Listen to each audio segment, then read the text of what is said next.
Happy Friday. Matthew 7, verses 1 through 5. Do not judge so that you won't be judged. For you will be judged by the same standard with which you judge others, and will be measured with the same measure you use. Why do you look at the splinter in your brother's eye, but don't notice the beam of wood in your own eye? Or how can you say to your brother, let me take the splinter out of your eye, and look, there's a beam of wood in your own eye? Hypocrite, first take the beam of wood out of your eye, and then you will see clearly to take the splinter out of your brother's eye. The question I want to start with today is, why don't we notice the beam in our own eye? I grew up in a Christian family, and I'm a pastor's kid, and I kind of fit the bill. I was involved in my church. I was a leader at my school. I knew the right answers. I knew the right things to do, and I knew the right answers to the spiritual questions. But in trying to do the right things and be good enough, I put my identity in my actions. At the end of my junior year of high school, I met JC, who many of you all know, and is now my fiance. Excited to marry her in January. At that point, she had recently come to Christ after living in the party scene and being in a toxic relationship for a few years. Soon after meeting, we grew feelings for each other, but we decided not to date at that point, so we sustained a relationship over the next couple years. Over the course of our friendship, she shared her past with me, and if I'm honest, I felt grieved, bitter, and angry about some of the choices she had made. And as I processed my feelings with JC and wrestled with the Lord, I took a posture of judgment, and I continued to feel angry and bitter about some of the choices that she made. I lost sleep, I felt so agitated, and I just couldn't let it go. I knew what the scripture said, but I could not see the hope for redemption.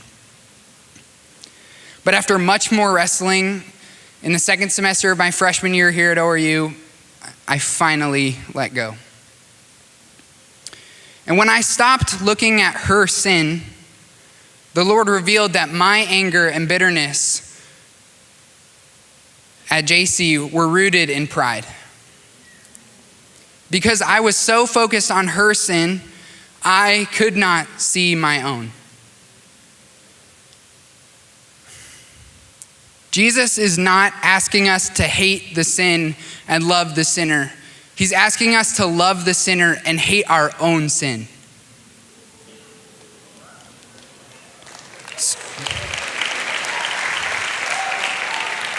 So will you take a moment right now? I want to spend a few seconds, and will you ask yourself, are there any people or behaviors that I stand in judgment against?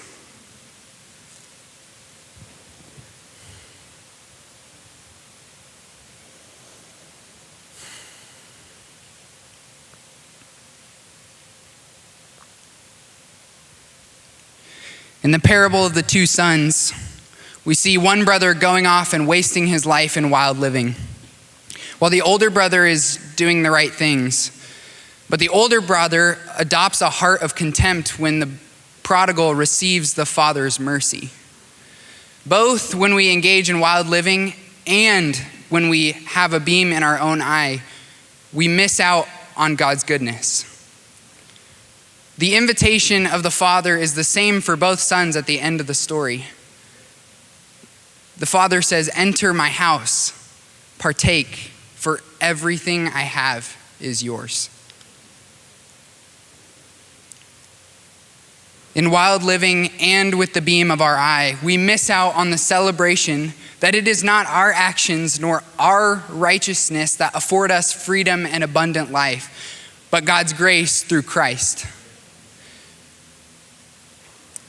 Some of you in the room may be engaging in wild living,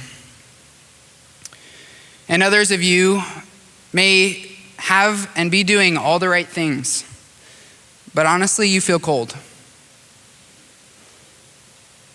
But the invitation of the Father is the same for you. Enter my house, partake, for everything I have is yours.